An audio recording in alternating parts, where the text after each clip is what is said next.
raporti OSB Odirit. Ai është raporti final, zyrtar, legal, që thot zgjedhjet ishin të rregullta ose të parregullta. Zgjedhjet njihen ose zgjedhjet nuk njihen.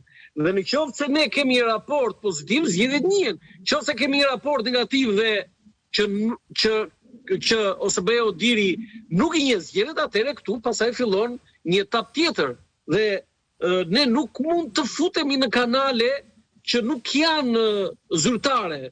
Dhe këtu e kam fjalën të raporte të veçanta. Okej, ato kanë vlerën e tyre, kanë pa diskutim ndikim, por raportin final për zgjedhjet e bën vetëm OSB Odiri.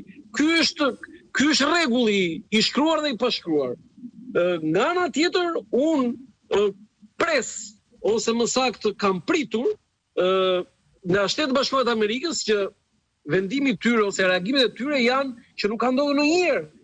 Nëse thash që Marta Kos 24 orë pa mbushur bëri një deklaratë dhe mbështeti dhe uroi Ramën, Shtetet Bashkuara të Amerikës kanë bërë një status me 17 fjalë, me një fjali, me titull po pa tekst, e theksoj këtë me titull po pa tekst, 16 ditë më vonë, pra 27 maj, duke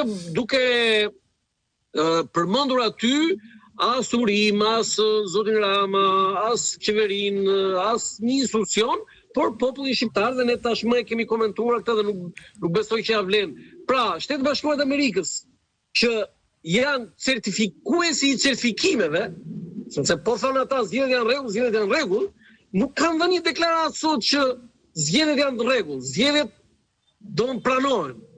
Dhe këtu mua më krijohet është një kaotizëm, është një mosrakordim dhe një unifikim i atyre faktorëve që dikur kanë qenë të unifikuar. Dhe në këtë situatë jemi sot. Se çdo ndodh me këtë kaotizëm, unë nuk di ta parashikoj sot të Flavi, po di që pretendimet për probleme me zgjedhjet nga dita në ditë duken si serioze, nuk janë pretendime që thjesht për të largohen dhe më të sakta janë ato të vetë kandidatëve se sa shikoj unë nga deklaratat e rënda të forta që bën Partia Demokratike. E kam fjalën që disa kandidatë flasin konkretisht dhe janë të impenjuar për të nxjerrë ato që ata i quajnë pretendime për manipulim të votës. Dhe kjo është më e rëndësishme për mendimin tim.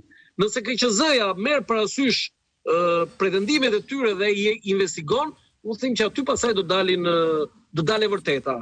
Sepse kështu me deklarime politike unë besoj që nuk zgjidhim gjë, as me deklarime dhe kundër deklarime, por ajo që kandidatët janë atje në KQZ dhe thonë konkretisht që në këtë zonë ndodhi kjo, në këtë qendër votimi ndodhi kjo, në këtë. Po të njëjtën gjë bën dhe PD-ja, pse i ndan, pse i ndan kandidatët e PD-s nga PD-ja?